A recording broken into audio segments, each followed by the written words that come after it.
morning, my friends. So we're on day 2 of our stock building exercise. Got a frame for the to hold it up, and then I'm just about to make the actual bit that people stuck in.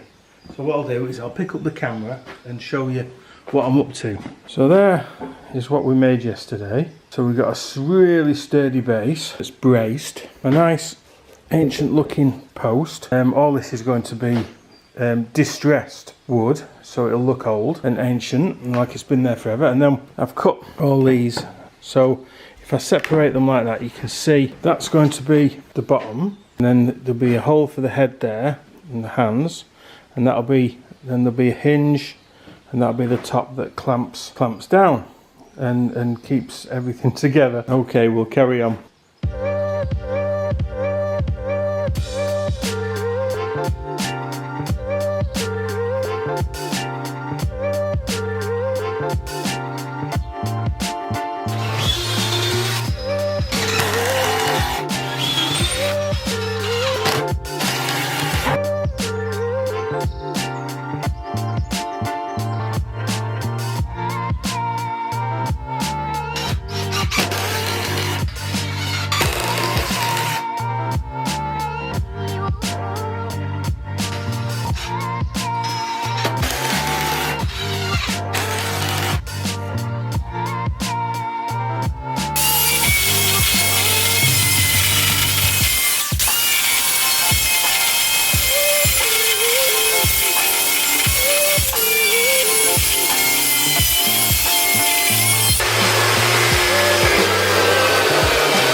So halfway along, 16, and then we want a 6-inch heel, so 3, 6,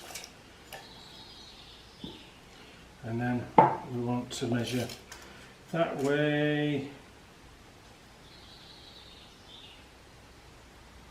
6, so we can get it pretty much .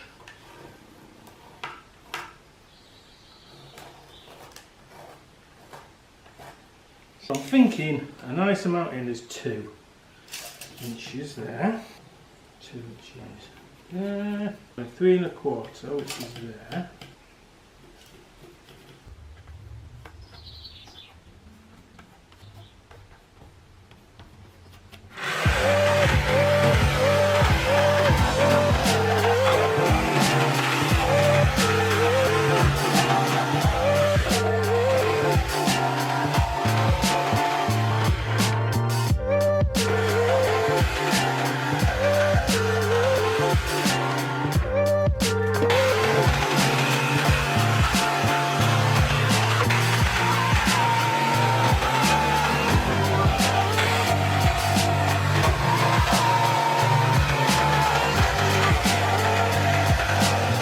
So what we're doing now, or what I am doing now,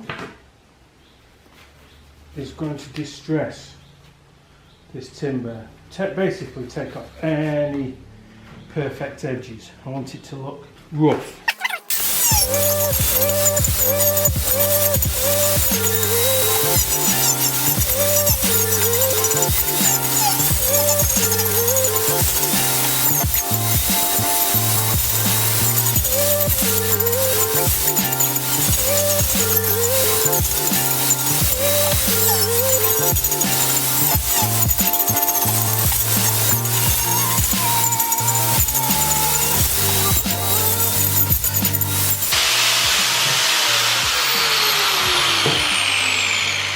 Rough.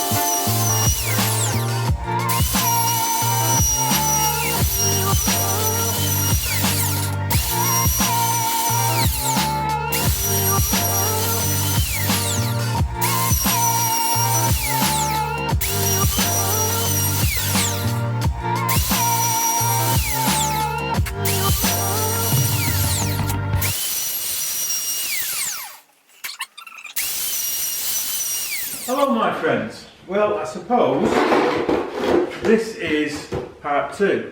It's been a couple of weeks since I've had anything on to do on this project. I've had a family wedding and some work commitments, so it's really nice to actually be back. So yeah, let's get going. So what I'm making here is a template for a hinge, because it's going to be a wooden hinge with wooden dowels going through. So what I'm wanting to do is make something rustic, matches. So I just need to make 4 of them the same, roughly the same. That'll stand up there and that'll form the hinge and the lock. So we've got a cardboard template. I'll cut that out and then it'll be something to draw around on pieces of wood, glue and screw onto the bottom, and then there'll be a dowel through the top.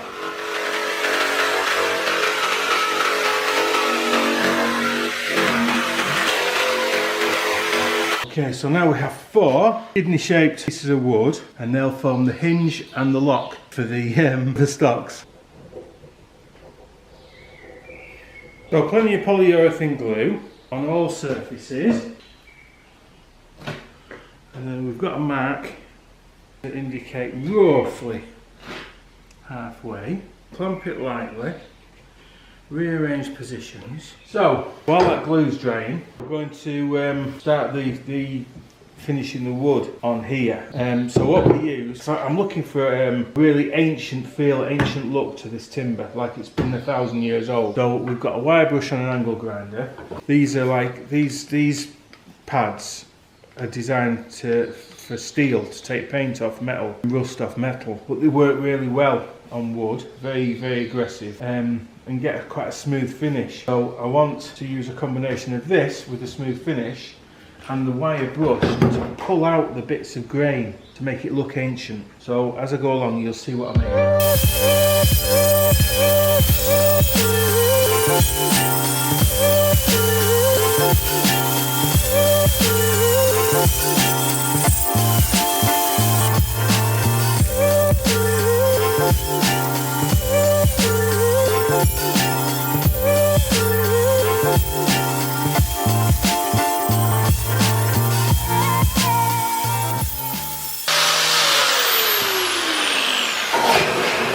Hopefully you can see that fantastic texture where the wire brush has dragged out the soft bits of grain and left the hard bits, just as would happen over 200-300 years of a piece of timber being outside and weathering. So it's just a shortcut to that feel of an absolutely ancient piece of timber. Obviously it takes quite a bit of time to do the whole thing, but well worth it because of the finished product. Yep, the glue looks good and strong now.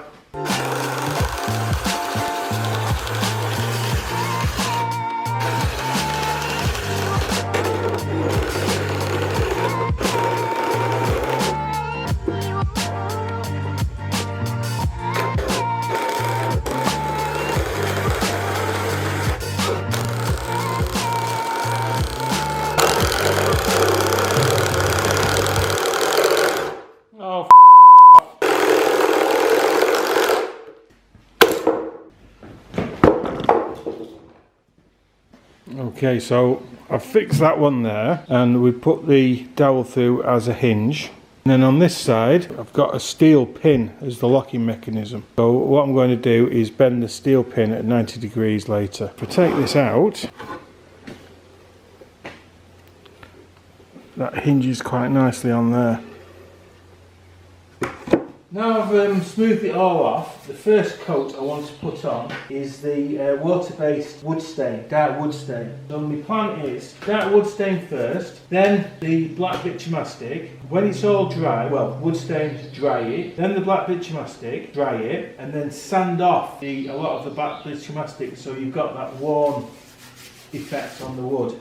That's the plan. We'll see how it looks.